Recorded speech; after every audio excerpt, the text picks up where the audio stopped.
Hello, Sagittarius, Sun, Moon Rising, and Venus signs. Kamusta kayo? Sana po nasa mabuti kayong kalagayan. Welcome back po sa Star Tarot. Kung bago kayo dito, welcome din kayo. Thank you sa inyong support.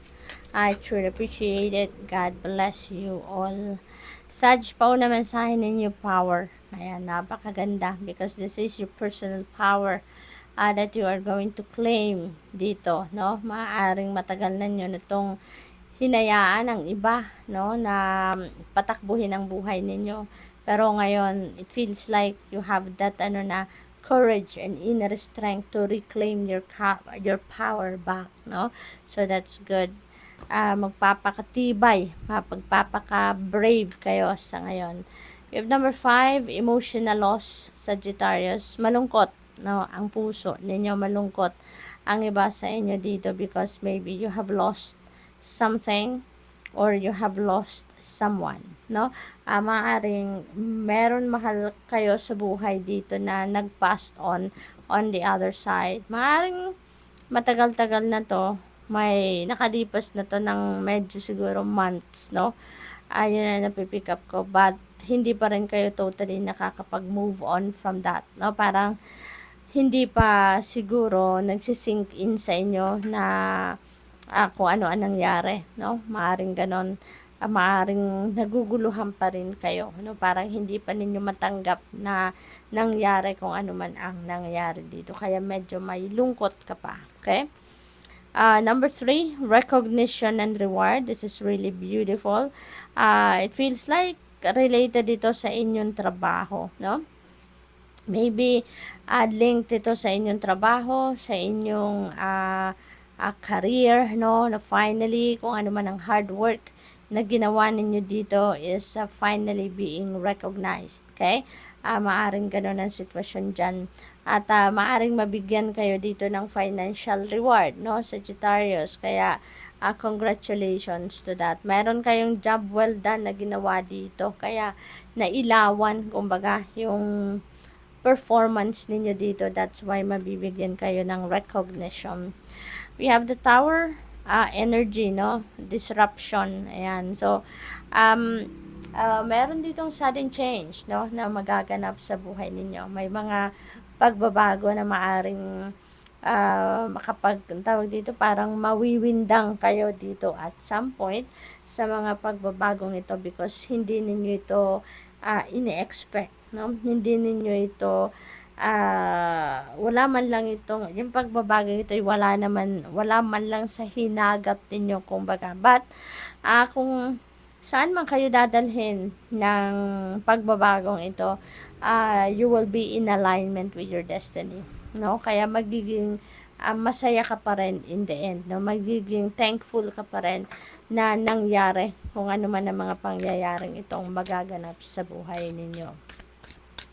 So, tingnan natin kung ano pa ang ganap for Sag. We have discovering truth. Ayan. So, maaring meron ditong truth that is coming to light. Maaring meron ditong i-divulge sa inyo na katotohanan. Maaring impormasyon ito na maaring makapag-windang din sa inyo. Ano? Yung ganon. So, tingnan natin kung ano pa ang ganap. We have reaching your destination. Malapit ka na, no? Doon sa success. Malapit ka na sa kung ano man ang pinagsisikapan mong pagtagumpayan dito.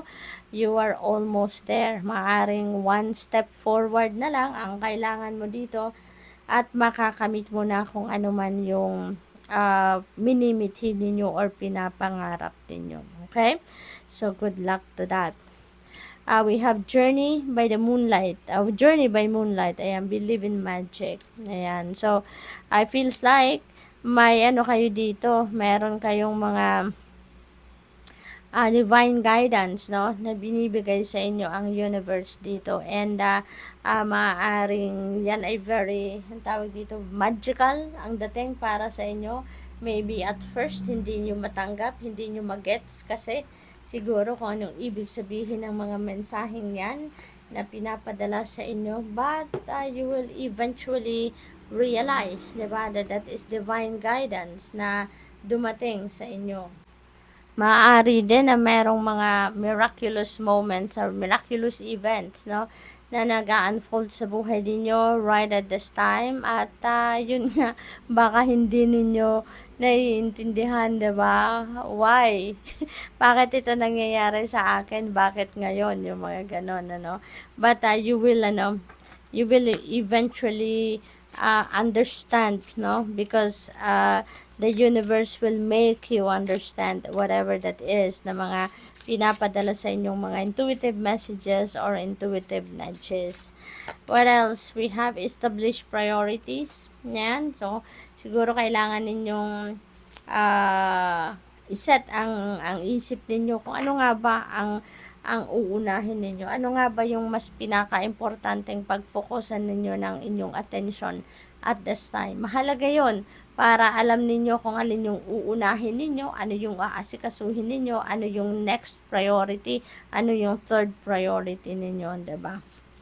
Para makapag-diskarte kayo ng mas maayos. You know where you're going to begin, kumbaga, no? So, we have transform, ayan. So, this is new beginning, no? This is new beginning energy. Kaya, maaaring meron ditong magbabago talaga sa inyong sitwasyon on the external world, no? Meron tayong disruption energy. So, maybe that is, that's what's going to happen, ano? Or, probably magsisimula kayo dito sa transform na to sa sarili ninyo. Maybe this is transformation sa sarili ninyo on a personal level, no? Probably meron kayo dito mga aalisin sa buhay ninyo, let's say mga belief system ninyo, mga old beliefs ninyo, no, na siguro ma-figure out ninyo sa ngayon na pinaniniwalaan yun matagal na pero parang hindi naman nagdudulot ng maganda ang resulta sa buhay ninyo. Wala namang magandang epekto sa buhay ninyo. Kaya maaring isa yan sa mga tatanggalin nyo sa buhay or i-let go ninyo, kumbaga, ano. What else? We have relax. Ayan. So, mag-chill muna kayo, Sagittarius. Kasi maraming ganap ito sa buhay ninyo eh. Maraming pagbabago, may mga reward, may mga successes kayo, mayroon kayong mga pasabog na malalaman sa ngayon. There's a lot of movement happening sa buhay ninyo sa ngayon. Kaya kailangan ninyo na mag-relax muna. I-relax niyo muna ang inyong katawan so that makapag-relax din ang inyong isipan. And then, you can think clearly, you know. You can connect with your soul, with the source. You can connect with yourself, and with that, you know, mas magiging maliwalas ang inyong pakiramdam, mas makakapag-isip kayo ng mabuti, ng maayos, makakapag-diskarte kayo ng maayos, no? So, good luck. Thank you for watching. Love and light. Namaste.